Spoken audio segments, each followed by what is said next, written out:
แล้วบ่มีไผกลับคืนมาบอกจากคนบ่ฮู้แล้วบ่มีไผกลับคืนมาบอกจากคน ไปแล้วไปเลย ไปแล้วไปเลย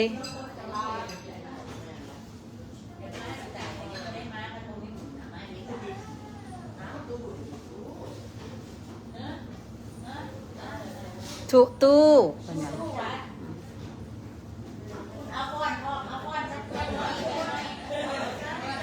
จังหน่อยกับป้อนเสเทศสิมือละว่าหันจะบอกว่าจะโม่งสนัดโอ้ยแม่เมื่อเกี่ยวกว่าน้ำบนท่านเข้าใจพีดกันแหนห้องอะไรห้องโอ้เขาก็ไม่อยากเมื่อคือโทรหาเขากลับ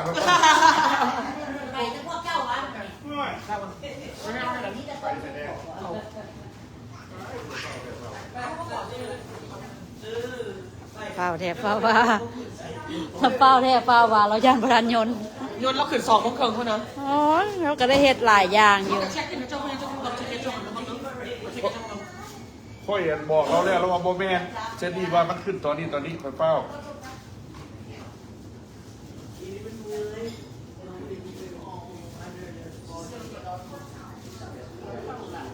เพื่อนพวด2 โมงได้ขึ้น2 โมงครึ่ง2 โมง 40คุณ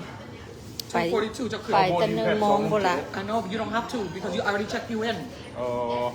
จะไปจะไปเดินย้อนโมงนึงก็ได้เพราะว่ามันเดินย้อน1 โมงครึ่งก็ได้1 โมงครึ่งก็ได้หันมองตึงเนาะเพราะว่าจะ you see how small the airport is โอ้ของลิน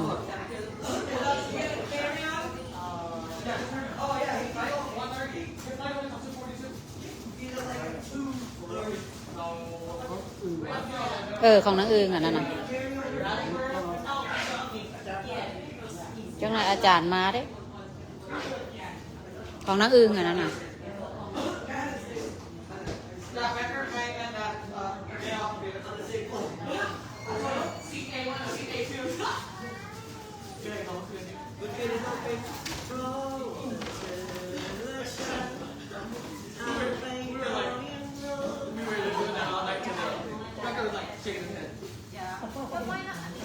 Right. He's not, but she is. But she ain't here. She doesn't know. Getting y'all really grateful.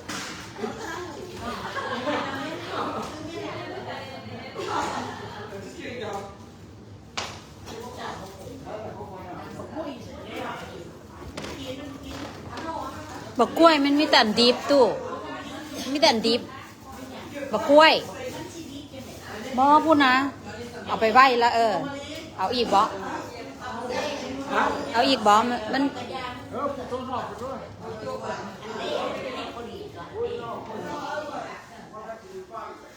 ใส่ละไว้ใส่ละบักกล้วยอยู่ใส่บักกล้วยเจ้าไปไว้ใส่ตัวมันดิบนะอย่าRichard ใส่ไม่เคยติดคนเด็กถ้าเอาไปไว้ใส่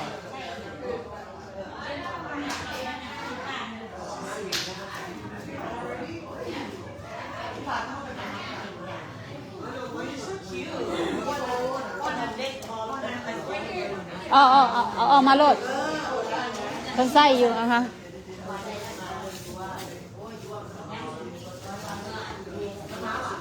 ให้เพิ่นใส่โลดเพราะว่า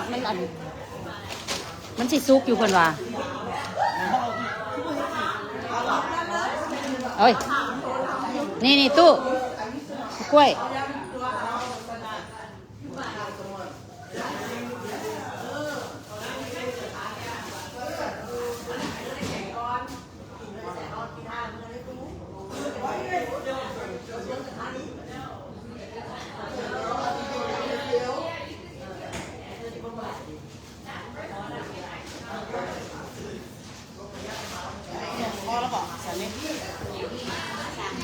เครื่องตักบาตรเกี่ยงนิดนึงใส่เนี่ยเก็บเ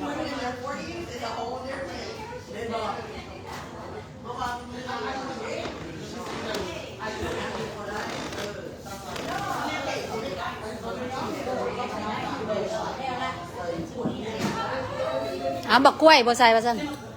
อยู่ทางหลังจ้ะ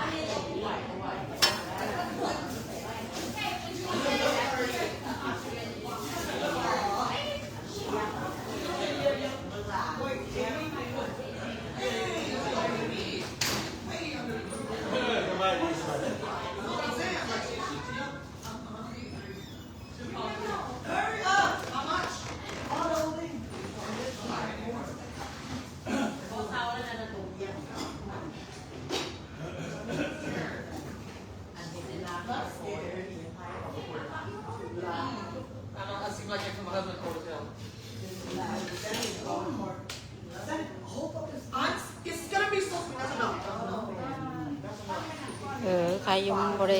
กระซุกอะเด็กได้แล้ว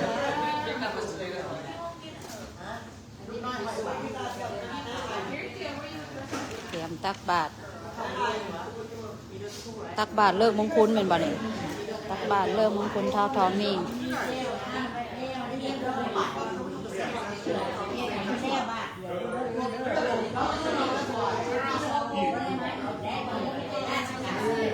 เป็นราชการนี่มาเดียวคนละไปราชการ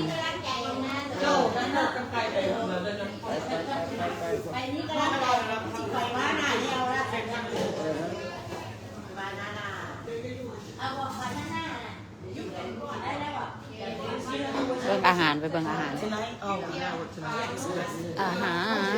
มกปลายำสลัดไก่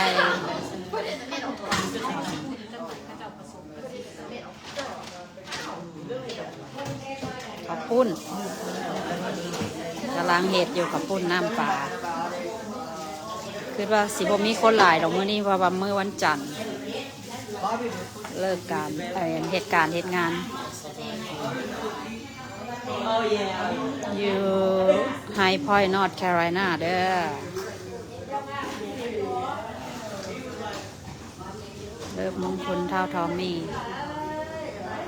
ลูกบ่าวกงสาวนาง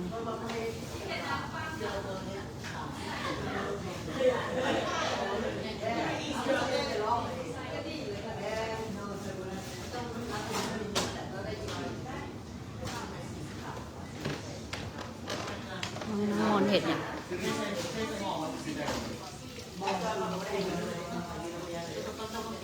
อีหยังอันนั้นมน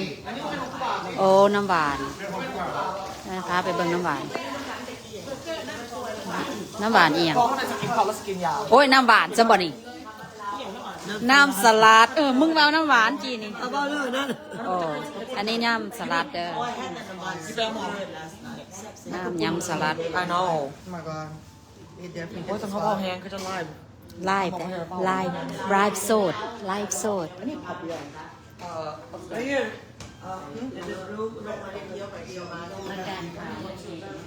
จานขาว